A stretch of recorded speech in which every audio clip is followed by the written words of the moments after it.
حضرت سیدنا ابو عباس معدب سے منقول ہے، میرے ایک ہاشمی پڑوسی کے معاشی حالات ٹھیک نہ تھے۔ انہوں نے اپنا ایک واقعہ کچھ اس طرح سنایا۔ ہمارے یہاں بچے کی ولادت ہوئی تو گھر میں کوئی ایسی چیز نہ تھی جو اپنی بیوی کو کھلاتا۔ اس دکھیاری نے مجھ سے کہا، میرے سرتاج، آپ میری حالات و کیفیت سے خوب واقف ہیں۔ اس وقت مجھے غذا کی اشد ضرورت ہے تاکہ میری کمزوری دور ہو۔ اب میں مزید صبر کرنے کی طاقت نہیں رکھتی، خدا را کچھ کیجیے۔ اپنی بیوی کی یہ حالت دیکھ کر میں بیتاب ہو گیا اور عشاء کی نماز کے بعد ایک دکاندار کے پاس گیا۔ میں غلہ وغیرہ اسی سے خریدتا تھا۔ مجھ پر اس کا کچھ قرض بھی تھا۔ میں نے اسے اپنے گھر کی حالات بتائی اور کچھ سامان خورد و نوش یعنی کھانے پینے کا سامان طلب کیا اور کہا کہ میں جلد ہی اس کی قیمت ادا کر دوں گا، لیکن اس نے صاف انکار کر دیا۔ میں ایک دوسرے دکاندار کے پاس گیا اور اپنی حالات سے آگاہ کر کے کچھ چیزیں طلب کی۔ اس نے بھی انکار کر دیا۔ الغرض جس سے امید تھی میں اس کے پاس گیا، لیکن کسی نے میری مدد نہ کی۔ میں بہت رنجیدہ ہوا اور سوچنے لگا کہ اب کس کے پاس جاؤں، کس سے اپنی حاجت طلب کروں۔ پھر میں دریائے دجلہ کی طرف چلا گیا۔ میں نے ایک ملاح کو دیکھا جو اپنی کشتی میں بیٹھا ہوا مسافروں کا انتظار کر رہا تھا۔ مجھے دیکھ کر اس نے آواز لگائی، میں فلاں علاقے کی سواریاں بٹھاتا ہوں، اگر کوئی مسافر ہے تو آ جائے۔ میں اس کی طرف گیا تو وہ کشتی کنارے پر لے آیا۔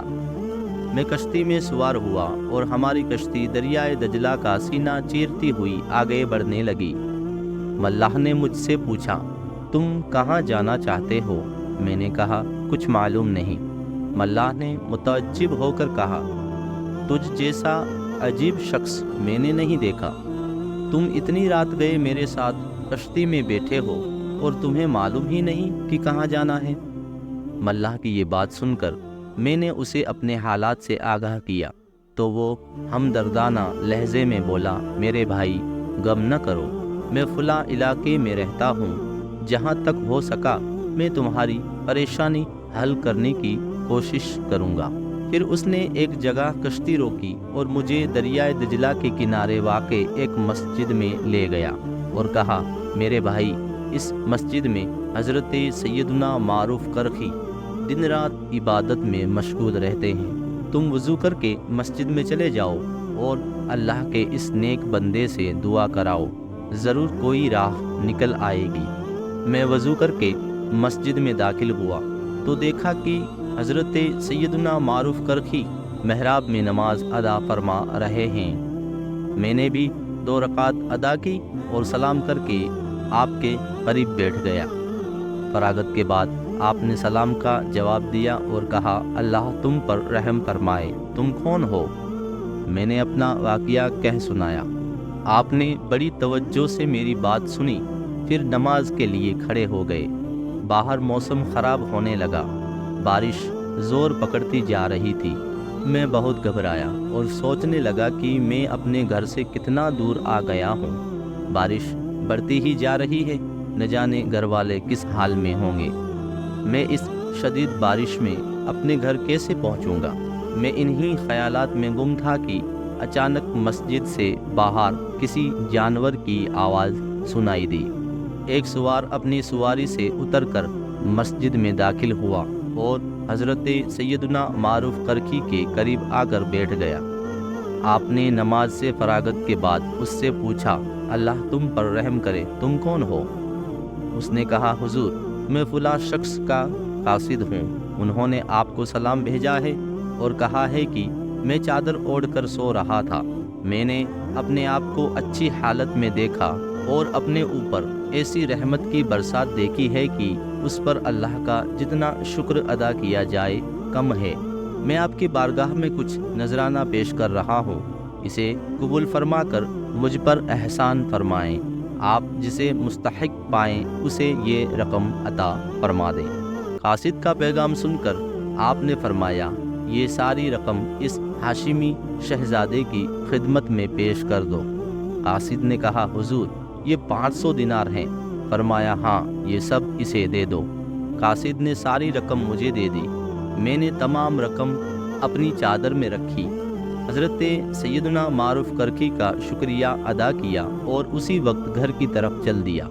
بارش میں بھیگتا گرتا پڑتا اپنے علاقے میں پہنچا، سیدھا دکاندار کے پاس گیا اور کہا یہ دیکھو یہ 500 دینار ہیں، اللہ نے اپنے رزق کے خزانوں میں سے مجھے عطا فرمائے ہیں، تمہارا جتنا مجھ پر قرض ہے وہ لے لو اور مجھے کھانے کا سامان دے دو۔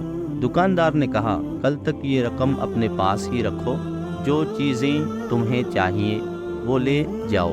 پھر اس نے شہد، شکر، تیلوں کا تیل، چاول، چربی اور بہت سی کھانے کی اشیاء مجھے دیتے ہوئے کہا آپ یہ تمام چیزیں اپنے گھر لے جائیں۔ میں نے کہا اتنا سارا سامان میں کیسے اٹھاؤں گا؟ کہا میں آپ کی مدد کروں گا۔ کچھ سامان اس نے اٹھایا، کچھ میں نے، پھر ہم دونوں گھر کی طرف چل دیے۔ گھر پہنچے تو دیکھا کہ دروازہ کھلا ہوا تھا، کیونکہ میری بیوی اتنی کمزور ہو گئی تھی کہ دروازہ بند کرنے کی طاقت بھی نہ تھی۔ مجھے دیکھ کر شکوہ کرتے ہوئے بولی اس نازک حالت میں مجھے چھوڑ کر کہاں چلے گئے تھے؟ بھوک اور کمزوری سے میری حالت خراب ہو گئی ہے۔ میں نے کہا اللہ کے فضل و کرم سے ہماری پریشانی دور ہو گئی، یہ دیکھو گھی، چربی، شکر، تیل اور بہت سی کھانے کی اشیاء کثیر مقدار میں ہمارے گھر میں موجود ہیں۔ یہ سن کر وہ بہت خوش ہوئی، اس کی تکلیف جاتی رہی۔ میں نے اسے دیناروں کے بارے میں نہ بتایا، اس خوف سے کہ کہیں خوشی سے ہلاک نہ ہو جائے۔ پھر کھانا تیار ہوا، سب نے کھانا کھا کر خدائے بزرگ و برتر کا شکر ادا کیا۔ صبح میں نے اپنی بیوی کو وہ دینار دکھائے اور سارا قصہ سنایا۔ وہ بہت خوش ہوئی اور اس غیبی امداد پر اللہ کی پاکی بیان کی۔ پھر ہم نے کاشت کے لیے کچھ زمین خرید لی تاکہ اس سے حاصل شدہ آمدنی کے ذریعے ہمارے اخراجات پورے ہوتے رہیں۔ اس طرح کچھ ہی عرصے بعد حضرت سیدنا معروف کرکی کی برکت سے اللہ نے ہماری تنگ دستی و مفلسی دور فرما دی اور اب ہم خوشحال زندگی گزار رہے ہیں۔